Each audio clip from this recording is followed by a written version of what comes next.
সম্মানিত ভাই ও বোনেরা, আসসালামু আলাইকুম। আশা করি আপনারা সবাই ভালো আছেন। এখন কিন্তু কুয়াশা, আর কুয়াশার মধ্যে আপনারা আপনার কুয়াশার মধ্যে ঝিমানো মুরগিটা কিভাবে সুস্থ রাখবেন সেটা আমি আপনাদের সঙ্গে শেয়ার করব। অবশ্যই আপনারা ভিডিওটা না টেনে শেষ পর্যন্ত দেখবেন। তার কারণ এখন কিন্তু কুয়াশার মধ্যে যদি আপনার মুরগিটা সুস্থ না রাখতে পারেন, সেক্ষেত্রে কিন্তু আপনার মুরগিগুলো কিন্তু মারা যেতে পারে।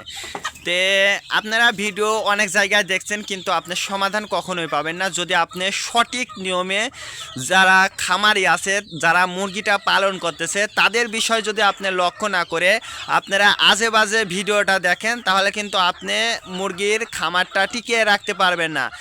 আমি মনে করি যে খামারি সে যতটুকু দক্ষ, এবং যারা শুধু জাস্ট ভিডিও করার জন্য যারা ভিডিও তৈরি করে, তাদের ভিডিও দেখে আপনি কখনোই সফল খামারি হতে পারবেন না ইনশাল্লাহ। না হলে আপনার ভিডিওগুলো অন্যান্য মানুষেরটা দেখে তারপরে আপনারা কমেন্ট করবেন। আমার মুরগি মাশাল্লাহ একটা মুরগিও দেখুন ঝিমানো নাই। এই যে আমার যে পুচকে বাচ্চা দেখতেছেন, এই দেখেন মাশাল্লাহ এর পেটের মধ্যেও কিন্তু খাবার আছে। দেখুন কুয়াশাটা কি হালে পড়তেছে, দেখেন এর মধ্যেও যে আল্লাহ শুকরিয়া আদায় করতেছে এই জন্য যে আমার মুরগিগুলো কিন্তু এখনও সুস্থ আছে, তারা পর্যাপ্ত পরিমাণ খাবার খাচ্ছে। এর এর প্রমাণ কিন্তু আপনারাই দেখতেছেন। যে আমার মুরগি সুস্থ আছে, এবং এই সুস্থতা উপলক্ষে অর্থাৎ আপনাদেরকে দেখায় আমি কিন্তু ভিডিওটা তৈরি করে আপনাদেরকে দেখাচ্ছি। অনেকেই আছেন ভিডিওটা অল্প একটু দেখে চলে যান। আপনি যদি প্রথম থেকে যদি শেষ পর্যন্ত ভিডিওটা না দেখে যদি আপনি কমেন্ট বক্সে এসে যদি বলেন যে ভাই এই ওষুধটার নাম কি, এই ওষুধটা কয় টাকা, আসলে আমি কিন্তু রেট সহ ভিডিও করে দিই।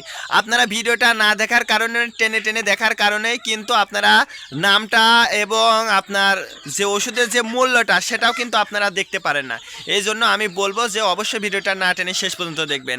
তাই সর্বপ্রথম যে বিষয়টা আমি বলবো, যেহেতু এখন কুয়াশা পড়ছে, এই কুয়াশার মধ্যে কিন্তু বিভিন্ন মানুষের মুরগি অসুস্থ হয়ে যাচ্ছে। এই অসুস্থ মুরগি কিন্তু মারাও যাচ্ছে আমাদের আশপাশে, আমি দেখতেছি কিন্তু। মাশাল্লাহ আলহামদুলিল্লাহ যে আমার মুরগিটা এখনো একটা মুরগিও মারা যায়নি। আমার মারা না যাওয়ার কারণে আমি কিন্তু কিছু পদ্ধতি, কিছু বিষয় আমি কিন্তু অবলম্বন করে কিন্তু আমি খামারটা করেছি। আপনারা যারা খামার করবেন, 3টা রোগ সম্পর্কে আপনার ধারণা রাখবেই। সেটা হচ্ছে রানীক্ষেত, ঠান্ডা এবং আমাশাজনিত সমস্যা। এই 3টা চিকিৎসা সম্পর্কে যে যত দক্ষ হবে, তার খামারটা তত লাভবান বা লাভ হওয়ার সম্ভাবনাটা বেশি থাকবে। এই রানীক্ষেত এবং ঠান্ডা, এই 2টা অসুখ আর আমাশা, এই 3টা রোগ কিন্তু এই শীতের সময় বেশি হয়। আর এই ঠান্ডাটার মূল কারণই হচ্ছে কুয়াশা। আমি কিন্তু কুয়াশার ভিডিওটা আপনাদেরকে দেখাইছি কি পরিমাণ কুয়াশাটা পড়তেছে। এর মাঝেও আপনাকে সুস্থ রাখার জন্য আপনার মুরগির কিছু নিয়ম নীতি মানতে হবে।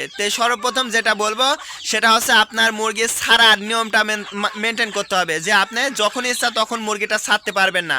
মুরগিটার একটা নিয়ম মেপে তারপরে মুরগিটা ছাড়বেন। আমার বেলা এখন বাজে কিন্তু 9টা। যেহেতু আপনারা জানেন যে আমি সকালবেলা কিন্তু এই খাবারটা দিই, আমি ভুট্টার গুঁড়াটা দিই। আপনারা অনেকেই প্রশ্ন করেন যে ভাই সকালবেলা ঠান্ডা পানি বা আপনি এই যে ভিজায় যে খাবারটা খান, এর জন্য ঠান্ডাজনিত সমস্যা হয় কিনা। আপনারাই দেখুন আমার মুরগিটা কিন্তু এখনও খেয়ে যাচ্ছে। দেখুন আমি এই বাচ্চাটা ধরেও আপনাকে দেখাচ্ছি, দেখেন মাশাআল্লাহ এর পেট কিন্তু ভরা আছে। এই জন্য আমি বলবো আপনারা যদি ভিডিও দেখে খামার করেন, যারা যোগ্য, আমার সাথে কিন্তু অনেক যোগ্য ব্যক্তি ইউটিউবার আছে, তাদের ভিডিও দেখেন। কিন্তু তাই বলে আপনারা হুট করে ভিডিওটা না দেখে, শেষ পর্যন্ত না দেখে আপনারা যে খামার করতে যান বা খামার করবেন না, এই ধরনের খামার করবেন না। আমি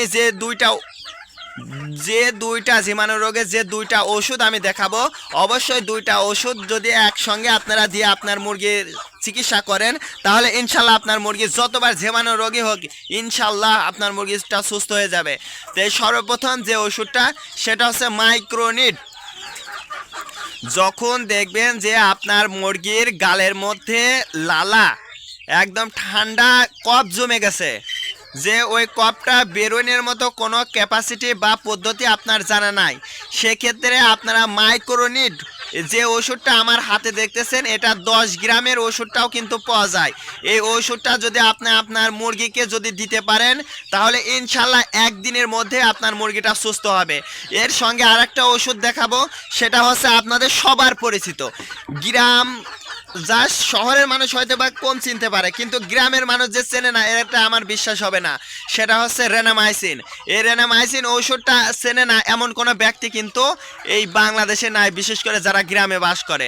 তো এই দুইটা ওষুধ যদি আপনারা একসঙ্গে আপনার মুরগিকে দিতে পারেন তাহলে ইনশাল্লাহ আপনার মুরগিটা সুস্থ হয়ে যাবে। আজকে এই পর্যন্ত, ভালো থাকবেন, আল্লাহ হাফেজ।